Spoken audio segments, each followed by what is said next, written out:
Have you ever noticed how car payments just feel like a normal part of life?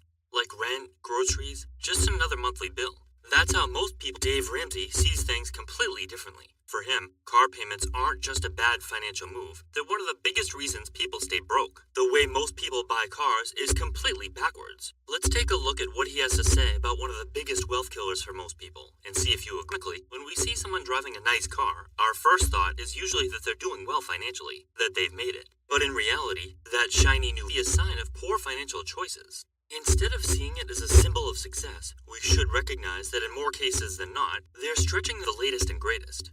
The cost of buying a new car today is higher than it's ever been. As of this year, the average price of a new vehicle in the United States is $48,000.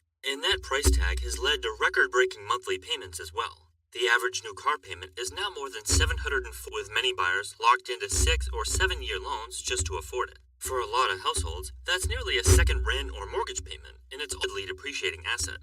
So you're not just paying a lot in interest, you're also putting that money into something that loses value fast.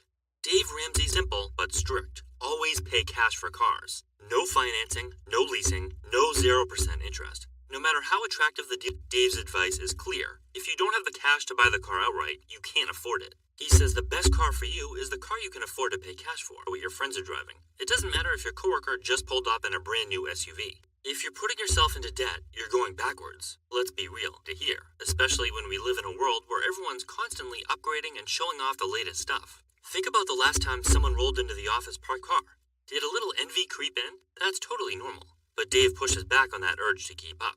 He actually warns against it, saying that the moment pressure influences your money choices, you're setting yourself up for a cycle of debt and stress.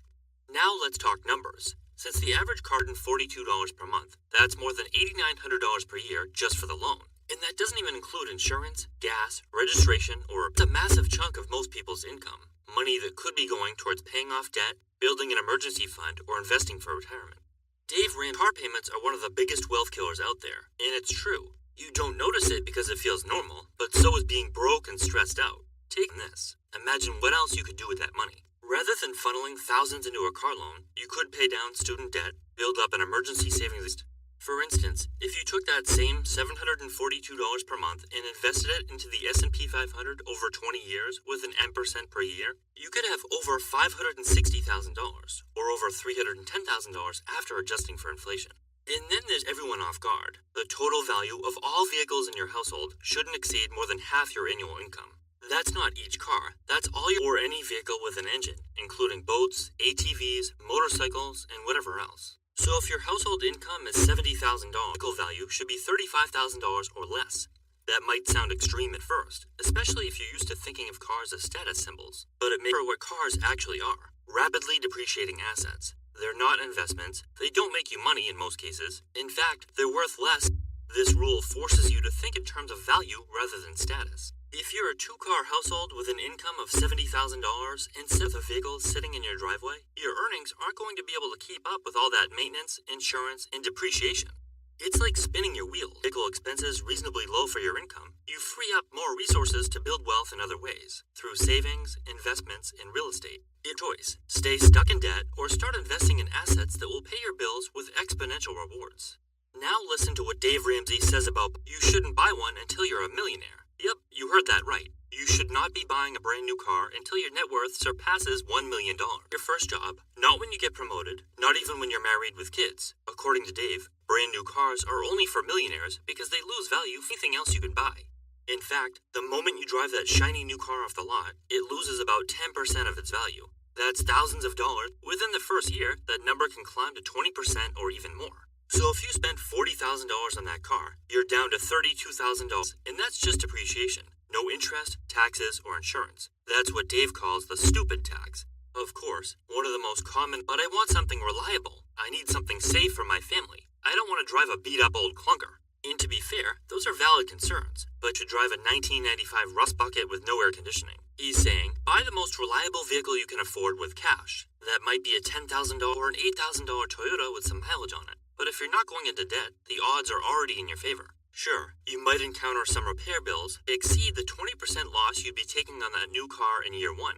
You can upgrade later, once you've gotten everything in order. The key here is reliability or brand name appeal. When you drive a paid-off car, you can direct your energy toward building wealth, rather than watching your car's value plummet. Plus, paying off a car loan, you're already way ahead. That's money in your pocket or into compounding investments that will help pay for your new car in a few years. Imagine if paying $700 per month for a car loan, you drive a reliable used car and invest that $700 instead. Over 5 years, returns, you'd have nearly $50,000. That's college tuition paid off or tuition for your kids. That's $50,000 towards the down payment, which, by the way, are unaffordable, as a lot of people like to say as they drive around in their new car. Or $50,000 towards your mortgage balance. That's peaceable approach is about seeing the big picture. Every dollar you spend or save has a ripple effect. And when it comes to cars, most people are sinking thousands into short-term satisfaction, but causes long-term problems. But it's not just about investing for retirement. If you're young, this approach could mean the difference in your career with a massive savings account or getting stuck in a never-ending cycle of debt. It's not all sunshine and savings when it comes to used cars. Lower, older vehicles can come with more maintenance issues. Repairs, worn-out parts, and unexpected breakdowns can eat into your budget if you're not careful. A car that needs a $3,000 transmission a year later might not feel like much of a win. That's why Dave's philosophy isn't just buy cheap, it's buy sizes paying cash and doing your homework. Look for makes and models known for longevity and low maintenance. Have a mechanic inspect it before you buy. And done, you're going to need to pay a little more to keep it maintained, but you won't be paying interest, a ton of sales tax, major depreciation, and high insurance. You're still going to be far ahead of where you'd be with years of astronomical car payments. It's all about striking the balance between cost and reliability. Here is what we've come to see as normal. In today's world, having a car loan feels like just another line item on the budget. But Dave Ramsey says that way of what keeps people stuck.